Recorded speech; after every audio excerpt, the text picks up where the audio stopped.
Okay, so today we're going deep on Psalm 2. Right. And we're using the New Living Translation from YouVersion. Okay. And I think it'll be really interesting to kind of unpack this psalm. Yeah. Because it's pretty short. Yeah. But it's got a lot going on. Yeah, it's incredibly powerful. So right away, you get this sense of almost like chaos, Oh, yeah, absolutely. all this turmoil going on. Immediately, you're hit with this feeling of conflict right from the start. Yeah. The psalm just opens up with all these nations in uproar. Yeah, you don't even get a slow intro. It just throws you right in. Right into the action. Why are the nations so angry? Why do they waste their time with futile plans? The kings of the earth prepare for battle. The rulers plot together against the Lord and against his anointed one. Let us break their chains, they cry, and free ourselves from slavery to God.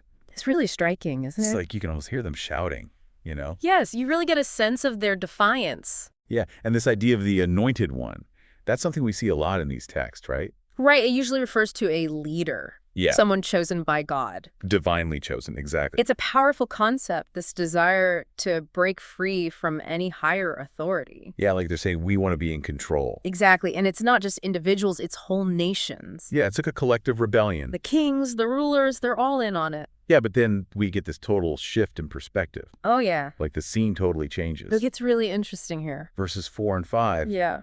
tell us, but the one who rules in heaven laughs.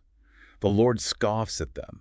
Then in anger he rebukes them, terrifying them with his fierce fury. Wow. So it's like you have all this chaos and plotting on earth. Right. And God is basically like, you think this is impressive. It really underscores the difference in scale, It's like what seems huge to us Right. is actually pretty small in the grand scheme of things. It makes you think about the limits of earthly power. For sure. And then in verse 6, Yes. God declares, I have placed my chosen king on the throne in Jerusalem on my holy mountain. So despite all this opposition, God has already made his move. He's already got a plan. He's established his chosen ruler in Zion. Which is Jerusalem, a really important city. Absolutely, the heart of it all. And this king, Yes. he's the anointed one we were talking about earlier. Right, now placed in a position of authority by God himself. And then we get to the king's own proclamation in verses 7 through 9. Okay. The Lord said to me, you are my son. Today I have become your father.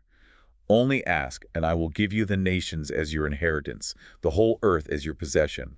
You will break them with an iron rod and smash them like clay pots. That's powerful imagery. Yeah, he's given absolute power. And the means to enforce it. So it makes you wonder how those in power actually use their authority. It's a question for all times, really. Definitely. And then the psalm wraps up with this direct message to all the earthly rulers. Yeah. Verses 10 through 12. Now then, you kings, act wisely. Be warned, you rulers of the earth. Serve the Lord with reverent fear and rejoice with trembling. Submit to God's royal Son, or he will become angry and you will be destroyed in the midst of all your activities, for his anger flares up in an instant. But what joy for all who take refuge in him. There's a real sense of urgency there. Oh, yeah. A call to action. It's not just about describing power. No, it's about how to respond to it. It's like a warning and an invitation at the same time. Exactly. The threat of consequences, but also the promise of joy. It's interesting, too, the phrase, submit to God's royal Son. Yeah.